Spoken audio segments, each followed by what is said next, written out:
தூரமா இருந்த ஒரு காட்டுல சோனா குருவி தான் பொண்ணு பியூட்டி பையன் குக்குவோட ஒரு சின்ன வீட்டுல வாழ்ந்து வந்தது. கொஞ்சம் பக்கத்துலயே காலுக்காகவும் கோரிக்காகவும் தங்களோட பையன் ஜக்குவோட வாழ்ந்து வந்தாங்க. கோரிக்காகம் தேவையில்லாத விஷயத்துக்கெல்லாம் சோனா குருவி கிட்ட அடிக்கடி சண்டை போட்டுக்கிட்டே இருந்தது. அதனால சோனா குருவி ரொம்பவும் மன உளைச்சலுக்கு ஆளாகி தினமும் வேதனையிலே காலத்தை ஓட்டிக்கிட்டு இருந்தது. ஒரு நாள் காலையில சோனா குருவி தன் குழந்தைங்களோட வீட்டுல நிம்மதியா தூங்கிட்டு இருந்தது. அப்ப வாச கதவை யாரோ வேகமா தட்டுற சத்தம் கேட்டுச்சு. சத்தத்தை கேட்ட சோனாவும் வெளியே வந்து பார்த்தது. கோரியக்கா, கதவு ஏன் இவ்வளவு வேகமா தட்டுறீங்க? கொஞ்சம் மெதுவா தட்டலாம் இல்ல? உள்ள என் குழந்தைங்க வேற தூங்கிட்டு இருக்காங்க. இவ்வளவு வேகமா தட்டினா அவங்க ஏஞ்சிட மாட்டாங்களா? சோனா, நீயும் உன் குழந்தைங்கள மட்டும் நிம்மதியா தூங்கினா போதுமா? பக்கத்து வீட்டுல உள்ள நாங்கெல்லாம் தூங்க வேண்டாம்? கோரியக்கா, உங்களுக்கு தூக்கம் வரலன்னா அதுக்கு நான் என்னக்கா பண்ண முடியும்? சோனா, என்ன கிண்டல் பண்றியா? எங்களுக்கு தூக்கம் வராததுக்கு காரணமே நீ உங்க வீட்டுல வளர்க்குற தென்னை மரம் தான். மரம் இருக்கிறது என்னவோ உங்க வீட்டுலதான், ஆனா அதோட கிளை இருக்கிறது எங்க வீட்டுக்கு மேல. ராத்திரி பூரா தென்னை மரத்துல இருந்து விழற குறும்பைகளால எங்களுக்கு தூக்கமே வரமாட்டேங்குது. இது மட்டும் இல்லாம அந்த கிளையில இருந்து தேங்காயும் விழுது. இதனால அடிக்கடி எங்க வீட்டு கூரை உடைஞ்சி போகுது தெரியுமா? அதனால நீ என்ன பண்ற, இன்னைக்குள்ள அந்த மரத்தை வெட்டிடு. இல்ல காலேஜி கிட்ட சொல்லி நாங்களே அந்த மரத்தை ஆள் வச்சு வெட்டிடுவோம். கோரியக்கா, கவலைப்படாதீங்க, அந்த மரத்தை நானே வெட்டிடுறேன். என்னால மத்தவங்க கஷ்டப்படுறப்ப அதை பாத்துக்கிட்டு என்னால சும்மா இருக்க முடியாது. சோனா, டயலாக் பேசுறதோட நிறுத்திக்காத, சீக்கிரமா மரத்தை வெட்ட ஏற்பாடு பண்ணு. இப்படி சொன்ன கோரிக்காகவும் அந்த இடத்த விட்டு பறந்து போச்சு. கோரி இப்படி சொல்லிட்டு போன பிறகு சோனா குருவி கோடாரி எடுத்து அந்த தென்னை மரத்தை வெட்ட ஆரம்பிச்சது. அப்ப பக்கத்துல இருந்த சோனாவோட பொண்ணு பியூட்டி அம்மாவை பார்த்து இப்படி கேட்டுச்சு.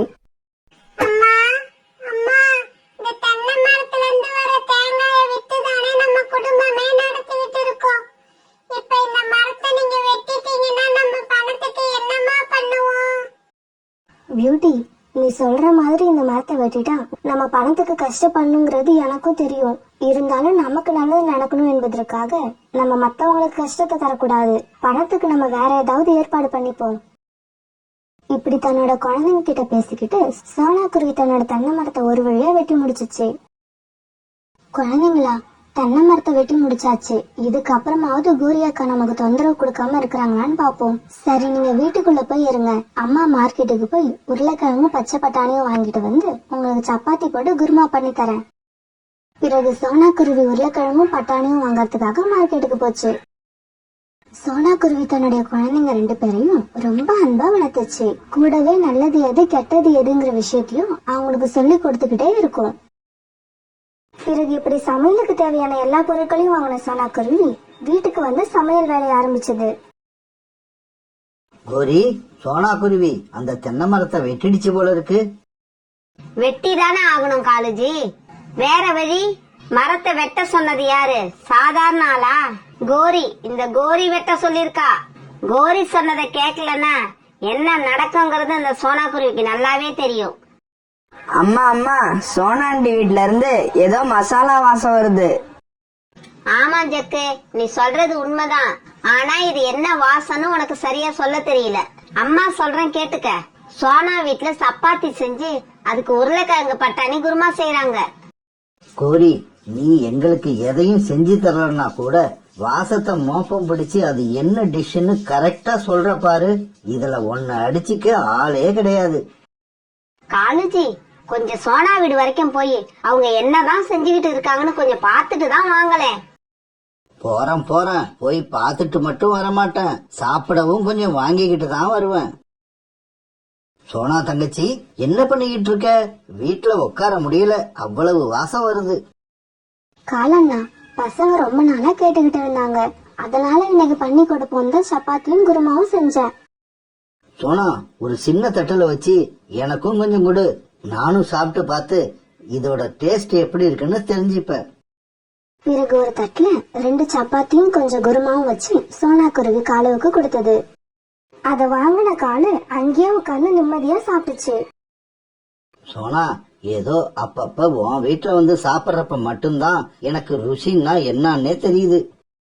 இப்படி சொன்ன காலுக்காகவும் தன்னோட வீட்டுக்கு பறந்து போச்சு. காலுஜி, என்னமோ வாங்கிக்கிட்டு வர போறேன்னு போனீங்க, கடைசியில பார்த்தா வெறுங்கையோட வரீங்க. கோரி, நான் சொன்ன மாதிரியே சோனா குருவி கிட்ட இருந்து வாங்கிட்டேன். ஆனா அதை இங்க எடுத்துட்டு வந்து சாப்பிட பொறுமை இல்லாம அங்கேயே உட்காந்து சாப்பிட்டுட்டேன். அப்பா, நீங்க மட்டும் சாப்பிட்டீங்கன்னா போதுமா? எனக்கு சப்பாத்தியும் குருமாவும் இப்பவே வேணும். நான் இப்பவே சாப்பிடணும். டேய் ஜக்கு, உங்க அப்பா சாப்பாட்டை பார்த்தாருன்னு வச்சுக்க, அவர் பொண்டாட்டி பிள்ளைங்க எல்லாரையும் மறந்துடுவாரு. நல்ல சாப்பாட்டை நான் பாக்குறதே என்னைக்கோ ஒரு நாள். அப்பவுமா உங்களெல்லாம் ஞாபகம் வச்சுக்க முடியும்? ஜக்கு, இவர்கிட்ட பேசிட்டு இருக்கிறது வேஸ்ட். பேசாம கிளம்பி சோனா வீட்டுக்கு போ. காலேஜுக்கு சாப்பாடு கொடுத்த சோனா உனக்கு என்ன இல்லன்னா சொல்ல போகுது?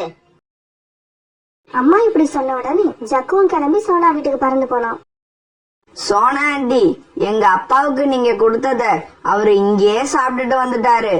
எனக்கு கொஞ்சம் கூட எடுத்துக்கிட்டு வரல. நானும் சாப்பிட்டு பாக்கறேன். எனக்கு கொஞ்சம் கொடுங்க ஆண்டி, பிளீஸ். ஜக்கு, போய் இங்க இருந்து. வர்றவங்களுக்கு எல்லாம் எங்க அம்மா கொடுத்துக்கிட்டே இருந்தாங்கன்னா நாங்க எப்ப சாப்பிடுறது? உங்க அப்பா இப்பதான் வந்து சாப்பிட்டுட்டு போனாரு, அவரு பின்னாடி நீயும் வந்துட்ட. குக்கு, வீட்டுக்கு வந்தவங்க கிட்ட இப்படி எல்லாம் பேசக்கூடாது. நம்மளோட சாப்பாட்டை மத்தவங்களுக்கு பகிர்ந்து சாப்பிட்டோம்னா வயிறு மட்டும் நிறையாது, மனசும் நிறையும். இப்படி சொன்ன சோனா குருவி ஜக்குவுக்கும் ஒரு தட்டுல சப்பாத்தியும் குருமாவும் வச்சு கொடுத்தது. ஜக்கு, இந்தா, இத இங்கேயே உட்காந்து பொறுமையா சாப்பிடு. சோனா இப்படி சொன்ன உடனே ஜக்குவும் அங்கேயே உட்காந்து சாப்பிட ஆரம்பிச்சான். சோனா அதோட குழந்தைங்க 2 பேரும் இப்படி எல்லாரும் சாப்பிட்டு முடிச்சாங்க. பிறகு சோனா கூட்டுல படுக்க குழந்தைங்க 2 பேரும் பேச ஆரம்பிச்சாங்க. குக்கு, போன வாரம் மார்க்கெட்டுக்கு போனப்ப உன்னை விட நான் தான் வேகமா பறந்து போனேன், தெரியுமில்ல? இல்ல, நீ பொய் சொல்ற. அம்மாவை கேளு, அம்மாவுக்கு தெரியும். நான் தான் முதல்ல பறந்து போய் மார்க்கெட்ல இறங்கினேன். குக்கு, நீ மார்க்கெட்ல போய் இறங்கினதா நான் ஒத்துக்கிறேன். ஆனா நீ முதல்ல இறங்கல, கடைசியா இறங்கின. இப்படி சொன்ன பியூட்டி விழுந்து விழுந்து சிரிச்சுச்சு.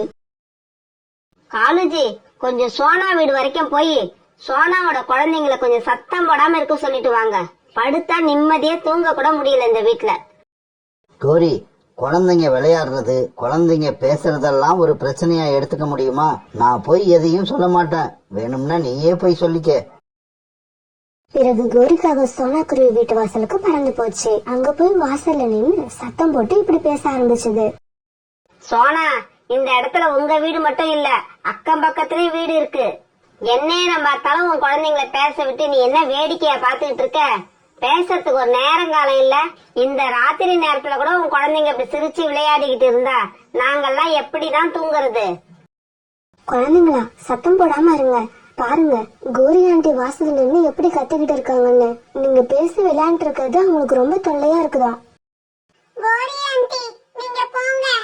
நாங்க எங்க வீட்ல பேச கூட எங்களுக்கு உரிமை கிடையாதா? நீங்க தினமும் எங்களுக்கு ஏதாவது ஒரு விதத்துல தொல்லை கொடுக்குறீங்க. நாங்க அதை ஏன் பொறுத்துக்கிறோம்?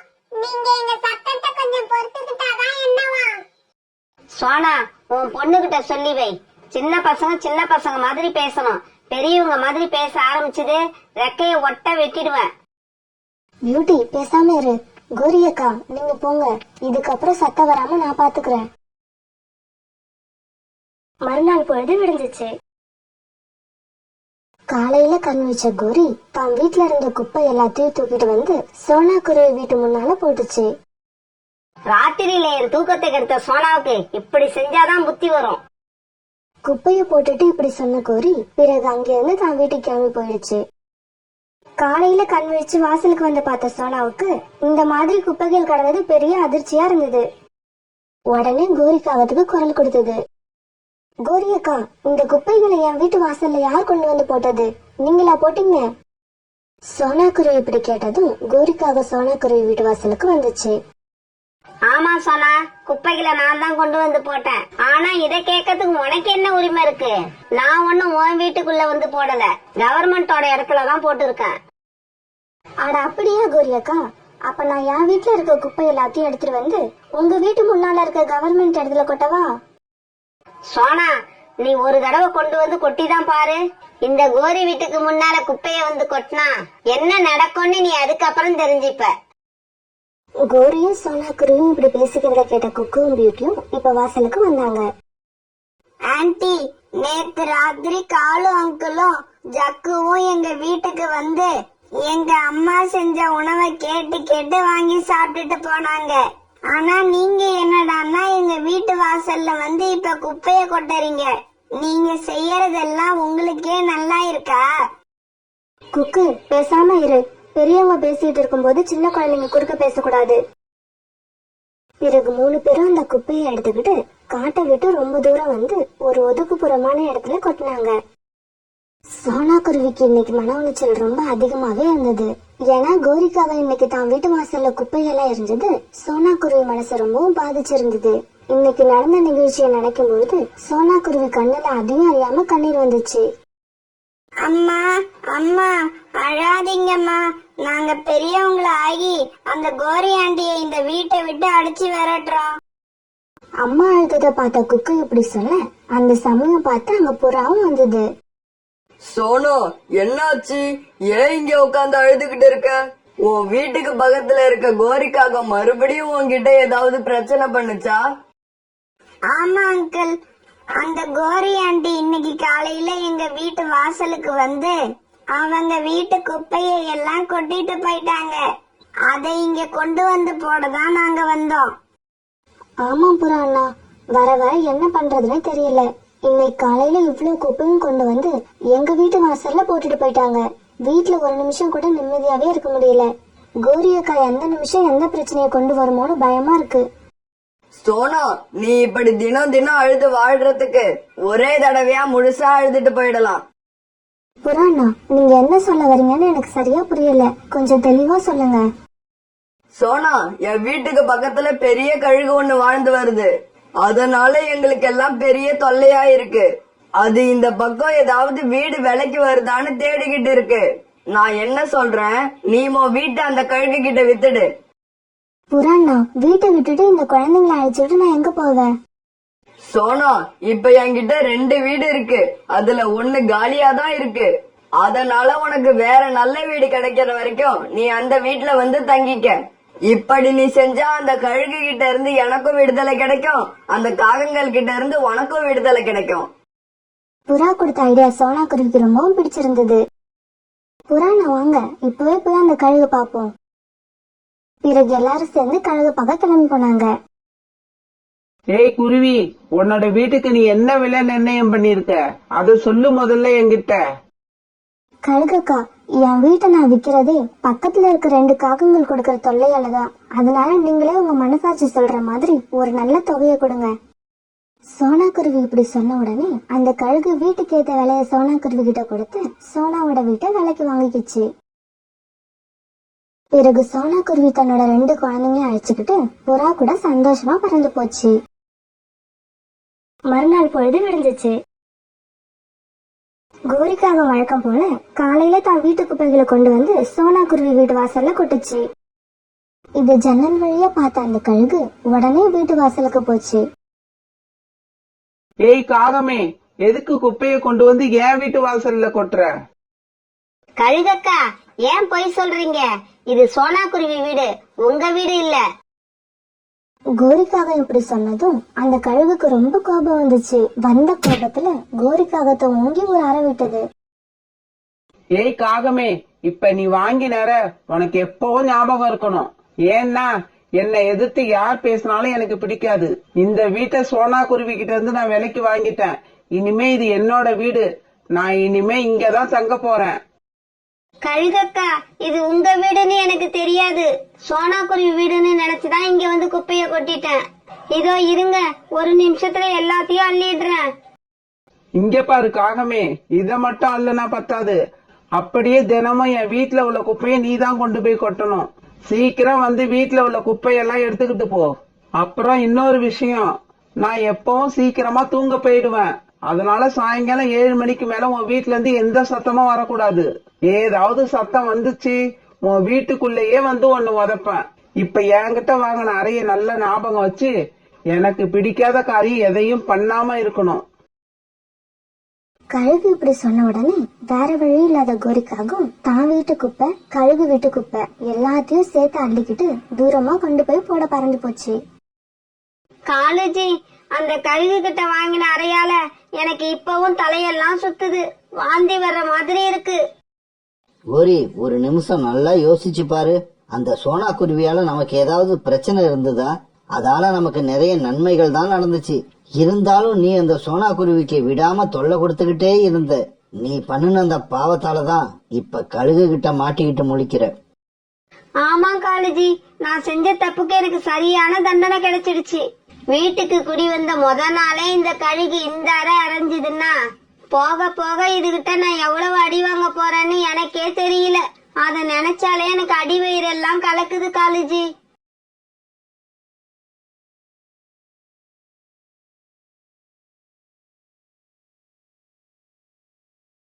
தூரமா இருந்த ஒரு காட்டுல ராணா குருவியும் அவங்க அம்மாவும் வாழ்ந்து வந்தாங்க. ராணா வெளிநாட்டுல ஒரு கம்பெனில வேலை பார்த்து கை நிறைய சம்பாரிச்சுக்கிட்டு இருந்தது. அதே காட்டுல காலுக்காகவும் கோரிக்காகவும் வாழ்ந்து வந்தாங்க. கோரிக்காகவும் அந்த காட்டுல உள்ள பறவைங்களுக்கு எல்லாம் கல்யாண புரோக்கர் வேலை பார்த்துக்கிட்டு இருந்தது. ராணாவோட அம்மாவும் தான் பையனுக்கு கல்யாணத்துக்கு பொண்ணு பார்க்க கோரி கிட்ட சொல்லி இருந்தாங்க. பையன் வெளிநாட்டுல வேலை பாக்குறதால இந்த கல்யாணத்தை நம்ம முடிச்சு கொடுத்தா ராணாவோட அம்மா நமக்கு நிறைய கமிஷன் கொடுப்பாங்கன்ற எண்ணத்துல கோரிக்காவை ராணாவுக்கு தீவிரமா பொண்ணு பார்த்துக்கிட்டு இருந்தது.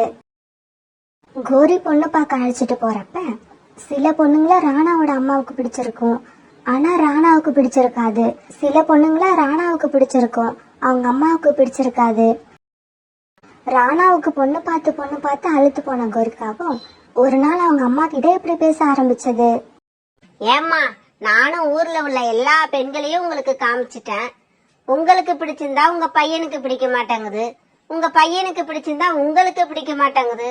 உங்க 2 பேருக்குமே பொண்ணு பிடிச்சிருந்தா ஜாதகம் பொருத்தமா அமைய மாட்டேங்குது. இப்படியே போய்கிட்டு இருந்தா உங்க பையனுக்கு இந்த ஜென்மத்துல கல்யாணம் நடக்காது.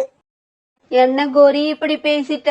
என் பையனுக்கு இதுக்கப்புறமா பொண்ணு பிறக்க போறா. எங்கேயோ பிறந்து என் பையனை கல்யாணம் பண்றதுக்கு இந்நேரம் தயாரா இருப்பா. ஆமா ஆமா, நீங்க சொல்றதும் உண்மையா இருக்கலாம். எனக்கு என்னவோ உங்க பையன் அடுத்த தடவை லீவுக்கு வரும்போது வெளிநாட்டில இருந்தே ஒரு பெண்ணை கல்யாணம் பண்ணி கையோட கொண்டு வந்துருவான்னு நினைக்கிறேன். கோரி இப்படி விளையாட்டா சொன்னதை கேட்டுட்டு ராணாவோட அம்மாவுக்கு கோபம் வந்துருச்சு. கோரி, இன்னொரு தடவை இந்த மாதிரி பேசாத. ஊர்ல மத்தவங்க வளர்க்கற மாதிரி என் பிள்ளைய நான் வளர்க்கல. அவனுக்கு இப்ப வரைக்கும் அம்மா அண்ணா உயிர். என் பேச்ச மீறி அவன் எதுவுமே செய்ய மாட்டான். அதனால இன்னொரு தடவை எனக்கு எதிரில என் பையனை பத்தி இப்படி வாய்க்கு வந்தபடி எல்லாம் பேசாத. ராணாவோட அம்மா இப்படி கோபமா பேசின உடனே கோரிக்காக கோபமாகி அந்த இடத்த விட்டு பறந்து போயிடுச்சு. காலேஜி, எனக்கு இப்ப வர ஆத்திரத்துல என்ன தெரியுமா செய்யணும் போல இருக்கு? என்ன செய்யணும் போல இருக்கு? ராணாவோட அம்மாவை கொலை செய்ய ஆசைப்படுறியா? அதெல்லாம் என்னோட ஆசை இல்ல. பையன் கீழ்ச்ச கோட்டை தாண்ட மாட்டான்னு அந்த அம்மா எவ்வளவு கெத்தா சொல்லுது. தான் பையன் மேல இந்த அளவுக்கு நம்பிக்கையா பேசுற இந்த அம்மாவுக்கும் ராணாவுக்கும் இடையில சண்டைய மூட்டி விட்டு வேடிக்கை பார்க்கணும். அதுதான் என்னோட ஆசை. கொஞ்ச நாட்கள் கழிச்சு ராணாவும் அவங்க அம்மாவும் ஒரு வீட்டுக்கு பொண்ணு பார்க்க போனாங்க. பொண்ணு 2 பேருக்குமே பிடிச்சிருந்தது. ஆனா ராணாவோட அம்மா எதிர்பார்த்த சீர்வரிசை வரதட்சணை எதையுமே பொண்ணு வீட்டுல செய்ய முடியாதுன்னு சொல்லிட்டாங்க. ஏன்னா அவங்க ரொம்ப ஏழை. எனக்கு பணம் வரதட்சணை எதுவும் முக்கியம் இல்ல, நான் இந்த பொண்ணுதான் கல்யாணம் பண்ணுவேன்னு ராணா பிடிவாதம் பிடிக்க வேற வழியில அது ராணாவோட அம்மா அந்த பொண்ணையே ராணாவுக்கு கல்யாணம் பண்ணி வச்சாங்க. இப்படிதாங்க நம்ம சோனா குருவி ராணா குருவிக்கு மனைவியா இந்த வீட்டுக்குள்ள காலடி எடுத்து வச்சது. கல்யாணம் ஆன புதுசுல நம்ம பையன் ராணா ஆசைப்பட்டு கல்யாணம் பண்ணிக்கிட்டு வந்த பொண்ணுன்னு ராணாவோட அம்மாவும் சோனா குருவி மேல பாசமா தான் இருந்தாங்க. ஆனா அந்த பாசம் ரொம்ப நாள் நீடிக்கல. கல்யாணம் ஆகி ஒரு 6 மாசம் கழிச்சு சோனா குருவி 2 முட்டைகள் இட்டு இருந்தது. அதுல ஒரு முட்டையில இருந்தாவது நமக்கு ஒரு பேரன் போறப்பான்னு ராணாவோட அம்மா ரொம்ப நம்பிக்கையாவும் சந்தோஷமாவும் இருந்தாங்க. ஆனா ஒரு நல்ல நாள்ல ராணாவோட அம்மா நினைச்ச மாதிரி நடக்காம 2 முட்டைகள்ல இருந்தும் 2 பெண் குழந்தைகள் வெளியே வந்தது. இப்படி பெண் குழந்தைகள் பிறந்ததால சோனா குருவிக்கும் ராணா குருவிக்கும் ரொம்ப சந்தோஷம். பிறகு தன்னோட குழந்தைங்க கூடவும் சோனா குருவி கூடவும் கொஞ்ச நாட்கள் மகிழ்ச்சியா கழிச்ச ராணா குருவி பிறகு தான் வேலைக்காக வெளிநாடு கிளம்பி போயிடுச்சு. ஏற்கனவே சீர்வரிசை வரதட்சணை எதுவுமே கொண்டு வராம தனக்கு மருமகளா வந்த சோனா மேல ராணாவோட அம்மாவுக்கு அடி மனசுல ஒரு வருத்தம் இருந்தது. அந்த வருத்தமும் சோனாவுக்கு இப்ப 2 பெண் குழந்தைகள் பிறந்ததால உண்டான வருத்தமும் சேர்ந்து ராணாவோட அம்மா மனசுல பெரிய கோபமா மாறுச்சு. அதனால ராணாவோட அம்மா இப்பெல்லாம் சோனா குருவிய சின்ன சின்ன விஷயத்துக்கெல்லாம் திட்டி திட்டி அழ வச்சுக்கிட்டு இருந்தாங்க. இப்படியே சில நாட்கள் நகர்ந்துச்சு. ஒரு நாள் நதிக்கரை பக்கம் தண்ணி குடிக்க போன கோரிக்காகும் அங்க ஏற்கனவே குழப்பமான முகத்தோட உட்கார்ந்து இருக்க ராணாவோட அம்மாவை பார்த்தது. என்னம்மா உங்க முகத்தை பார்த்தா நீங்க ஏதோ குழப்பத்துல இருக்கிற மாதிரி தெரியுது. கோரிக்காகம் இப்படி கேட்ட உடனே கோரிக்காகத்தை பத்தி சரியா தெரியாத ராணாவோட அம்மா சோனா குருவி எந்த வரதட்சணையும் இல்லாம வீட்டுக்கு மருமகளா வந்தது, இப்ப ஆண் குழந்தைய பெற்று கொடுக்காம 2 பெண் குழந்தைங்களை பெத்து எடுத்தது, இப்படி சோனா குருவிய பத்தி குறையா சொன்னாங்க. ராணாவோட அம்மாவுக்கும் வெளிநாட்டுல இருக்க அவங்களுடைய பையன் ராணாவுக்கும் சண்டைய மூட்டி விட இதான் சரியான நேரம் நினைச்ச கோரிக்காகும் ராணாவோட அம்மா கிட்ட இப்படி பேச ஆரம்பிச்சது. என்னம்மா நீங்க இதெல்லாம் ஒரு விஷயம்னு நினைச்சு முகத்தை உம்முன்னு வச்சுக்கிட்டு உட்கார்ந்து இருக்கீங்க. நான் சொல்றபடி நீங்க நடந்தீங்கன்னா நீங்க நினைக்கிற மாதிரியே ஒரு பணக்கார மருமக உங்க வீட்டுக்கு வருவா. என்ன கோரி சொல்ற? அது எப்படி நடக்கும்? அம்மா நீங்க எப்படியாவது சண்டை போட்டு உங்க மருமக சோனா குருவியையும் அதோட 2 பெண் குழந்தைங்களையும் வீட்டை விட்டு அனுப்பிடுங்க. வெளிநாட்டுக்கு போயிருக்க என்னோட மகன் திரும்பி வந்து என் மேல கோபப்பட்டானா நான் என்ன பண்றது? உன் மனைவி வேற எந்த ஆண் குருவி கூடயோ ஓடி போயிடுச்சுன்னு சொல்லிடுங்க. அதுக்கப்புறம் உங்க பையனுக்கு வேற பொண்ணை பார்த்து நான் கல்யாணம் பண்ணி வைக்கிறேன். உங்களுக்கு எந்த சந்தோஷத்தையும் கொடுக்காத மருமகளை எதுக்காக இன்னும் வீட்டுல வச்சுக்கிட்டு இருக்கீங்க? உங்க மருமக இதுக்கப்புறம் உங்களுக்கு ஒரு பேரனை பெத்து கொடுப்பான்னு எனக்கு நம்பிக்கை இல்ல. கோரி இப்ப நான் வீட்டுக்கு போய் நீ சொன்ன மாதிரியே ஏதாவது சண்டை போட்டு என் மருமகளையும் குழந்தைகளையும் வீட்டை விட்டு அனுப்பிடுறான். ஆனா அதுக்கப்புறம் நீங்க முதல்ல இத செஞ்சு முடிங்கம்மா. நடக்க வேண்டியதை நான் பாத்துக்கிறேன். என் பையன் வெளிநாடு போய் கஷ்டப்பட்டு வேலை பார்த்து சம்பாதிச்சு அனுப்புறான். ஆனா அவன் அனுப்புற பணத்தை எல்லாம் நீங்க 2 குழந்தைகளும் தின்னே தீத்துறீங்க. அத்தை, இது வரைக்கும் என்னதான் திட்டிக்கிட்டு இருப்பீங்க, இப்ப எல்லாம் என் குழந்தைங்களையும் திட்ட ஆரம்பிச்சிட்டீங்க. ஒன்னும் தெரியாத சின்ன குழந்தைங்களை தயவு செய்து திட்டாதீங்க. என்ன சோனா வர வர என்னையே எதிர்த்து பேசுற? பிறந்த வீட்ல இருந்து கைய வீசிக்கிட்டு வந்தப்பவே இப்படி பேசுற நீ? மத்த பொண்ணுங்க மாதிரி நகை நட்டோட வந்திருந்தா என்னென்ன பேசுவ? உன்னை எல்லாம் இன்னும் அடிச்சு வீட்டை விட்டு விரட்டாம வீட்டுக்குள்ள வச்சு பேசிக்கிட்டு இருக்கேன் பாரு. என்ன சொல்லணும்? அத்தை, கல்யாணத்துக்கு முன்னாடியே எங்களால எதுவும் செய்ய முடியாதுன்னு என்னோட அப்பா அம்மா சொன்னாங்க தானே. அதுக்கெல்லாம் ஒத்துக்கிட்டு தானே என்ன நீங்க உங்க பையனுக்கு கல்யாணம் பண்ணி உங்க வீட்டுக்கு அழைச்சிட்டு வந்தீங்க. இப்ப ஏன் மறுபடியும் அதையே குத்தி காட்டி பேசுறீங்க? சோனா வீட்லயே உட்காந்து சாப்பிட்டு உனக்கு வாய் நல்லா வளர்ந்து போயிருக்கு. இந்த அளவு நீ பேசுனதுக்கு அப்புறம் இனி நீ ஒரு நிமிஷம் கூட இந்த வீட்ல இருக்க கூடாது. இப்பவே உன்னோட குழந்தைங்களை அழைச்சுக்கிட்டு இந்த வீட்டை விட்டு வெளியில போயிடு. அத்தை, இந்த மாதிரி பேசாதீங்க. எங்களை வீட்டை விட்டு வெளியே போகணும்னு சொன்னா நாங்க எங்க போவோம்? எங்களுக்கு யார தெரியும்? என்னோட கணவர் வர வரைக்கும் நாங்க இங்கதான் இருப்போம். சோனாவும் சோனாவோட குழந்தைங்களும் எவ்வளவுதான் கண்ணீர் விட்டு கெஞ்சினாலும் அதையெல்லாம் காதுல வாங்காத ராணாவோட அம்மா அவங்கள வீட்டை விட்டு வெளியே அனுப்பிட்டாங்க. பிறகு எங்க போறதுன்னு தெரியாம மனசு போன போக்குல குழந்தைங்களை அழைச்சிட்டு பறந்து போச்சு. அம்மா அம்மா நம்ம இப்ப எங்கம்மா போறோம்? அம்மா பாட்டி ஏமா நம்ம மேல இரக்கமே இல்லாம நடந்துக்கிறாங்க? அப்பா வர வரைக்குமாவது நம்மள வீட்ல தங்க அவங்க அனுமதிச்சிருக்கலாம். பசங்களா, கவலைப்படாதீங்க. நாம இப்ப பக்கத்து காட்டுல இருக்க என்னோட அம்மா வீட்டுக்கு போவோம். மத்த எல்லாத்தையும் அங்க போய் பேசிக்கலாம். இப்படி பேசிட்டு சோனா குருவி அதோட குழந்தைங்களும் கிளம்ப போன சமயத்துல ரீட்டா கிளி அங்க வந்தது. சோனா என்ன இது? ஏன் இப்படி குழந்தைங்களை வச்சுட்டு இங்க அழுதுகிட்டு உட்கார்ந்து இருக்க? பிறகு சோனா குருவி ரீட்டா கிளி கிட்ட நடந்தது எல்லாத்தையும் அழுதுகிட்டே சொல்லுச்சு. அதனாலதான் இப்ப நான் என் குழந்தைங்களை அழைச்சிட்டு என்னோட அம்மா வீட்டுக்கு போயிட்டு இருக்கேன். சோனா எனக்கு என்னவோ நீ இப்ப உங்க அம்மா வீட்டுக்கு போறது சரியில்லைன்னு தோணுது. அங்க போனா அவங்க மனசு ரொம்ப கஷ்டப்படும். அதனால நீ பேசாம என் கூடவே தங்கிடு. நான் காட்டுல மரம் வெட்டுற வேலை தான் பாக்குறேன். உனக்கும் அப்படியே எங்க ஓனர் கிட்ட சொல்லி ஒரு வேலை வாங்கி தாரேன். உன் கணவர் வெளிநாட்டுல இருந்து திரும்பி வர வரைக்கும் நீ இங்க இருக்கிறது தான் நல்லதுன்னு நான் நினைக்கிறேன். ரீட்டா கிளி சொன்னது சோனா குருவி மனசுலயும் சரின்னு பட்டதால பிறகு குழந்தைங்களை அழைச்சுக்கிட்டு ரீட்டா கிளி வீட்டுக்கு பறந்து போச்சு. பிறகு தான் சொன்ன மாதிரி தான் வேலை செய்யற ஓனர் கிட்ட சோனா குருவி அழைச்சிட்டு போய் அதுக்கு ஒரு வேலை வாங்கி கொடுத்தது. ரீட்டா கிளி செஞ்ச இந்த உதவியால சோனாவோட வாழ்க்கை இப்ப நிம்மதியா போய்கிட்டு இருந்தது. இப்படியே சில மாசங்கள் நகர்ந்துச்சு. பிறகு ஒரு நாள் ராணா குருவி வெளிநாட்டுல இருந்து திரும்பி வர செய்தியை கேள்விப்பட்ட கோரிக்காகவும் ராணாவை சந்திக்கிறதுக்காக வேக வேகமா பறந்து போச்சு. என்னோட நீண்ட நாள் ஆசையை தீர்த்துக்க இதுதான் சரியான நேரம். இப்படி தன்னோட மனசுக்குள்ள நினைச்ச கோரிக்காகவும் ராணா குருவி கிட்ட இப்படி பேச ஆரம்பிச்சது. ராணா, நீ வெளிநாட்டுல இருந்து திரும்பி வந்துட்டியா? ஆனா பாவம், நீ வர்றதுக்குள்ள உன்னோட மனைவிய அடி அடின்னு உங்க அம்மா அடிச்சு வீட்டை விட்டு குழந்தைங்களோட வெளியில தள்ளிட்டாங்க. கோரி, நீங்க என்ன சொல்றீங்க? இப்படி நடந்திருக்க வாய்ப்பே இல்ல. ஏன்னா எங்க அம்மா அப்படிப்பட்டவங்க கிடையாது.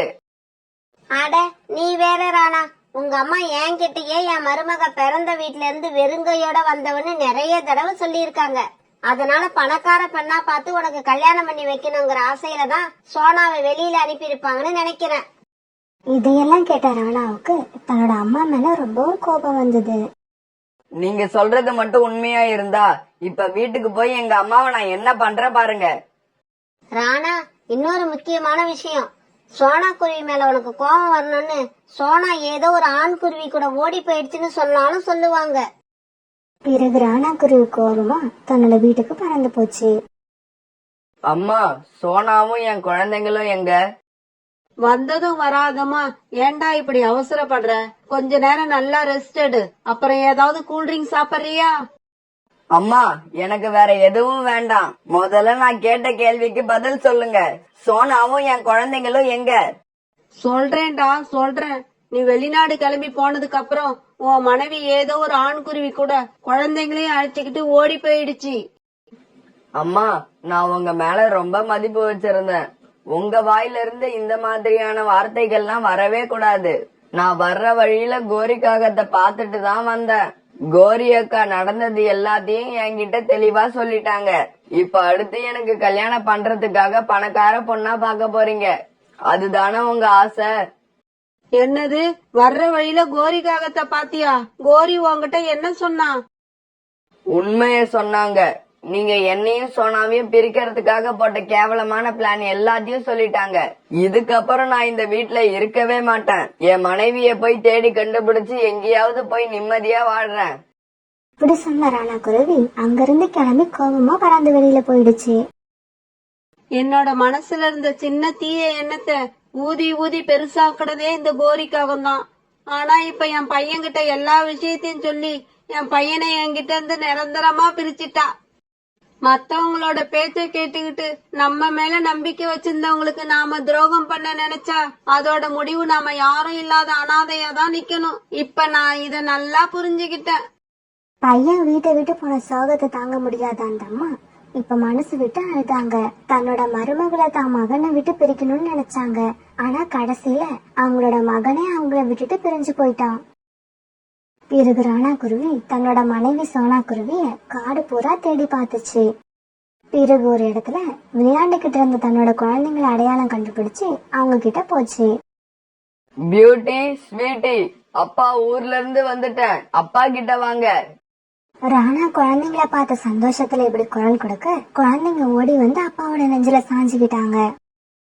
இத கொஞ்ச தூரத்துல மரம் வெட்டிக்கிட்டு இருந்த சோனா குருவி பார்த்துட்டு தன்னுடைய கணவர்கிட்ட போச்சு. தன் கணவரை கண்ட சோனா குருவியோட கண்ணுல இருந்து அதையும் அறியாம கண்ணீர் அருவி மாதிரி கொட்ட ஆரம்பிச்சது.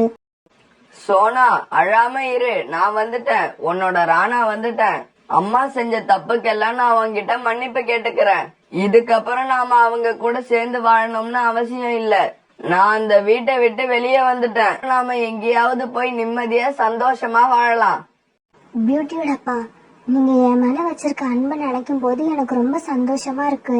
இருந்தாலும் நீங்க முதல்ல உங்க அம்மாவுக்கு பையன், அப்புறம் தான் எனக்கு கணவர். நீங்க உங்க அம்மாவை இந்த வயசுல தனியா விட்டுட்டு நாம இன்னொரு வீட்டுல குடியிருந்தா நம்மளால சந்தோஷமா வாழ்க்கை நடத்த முடியுமா? மனசாட்சி உறுத்தாது?